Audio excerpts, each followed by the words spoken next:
ఏం చేస్తున్నావు ఆద్య? ఏం చేస్తున్నావు నువ్వు? ఏం ఆట ఆడుతున్నావు? ఏం ఆట అది? టీవీ యూనిట్కి అట్లేనా పూసేది? వైట్ కలర్ మొత్తం ఆరెంజ్ కలర్ చేసేసినావుగా, ఏంటది అసలు అట్లా పూసినావు? ఏం చేస్తున్నావు? కడుగుతున్నావా దాన్ని? ఏమాటది?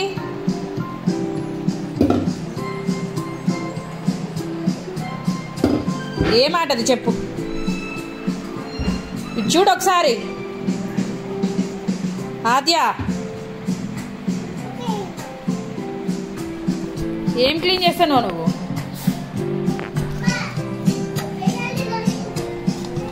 ఏం క్లీన్ చేస్తున్నావు చెప్పు.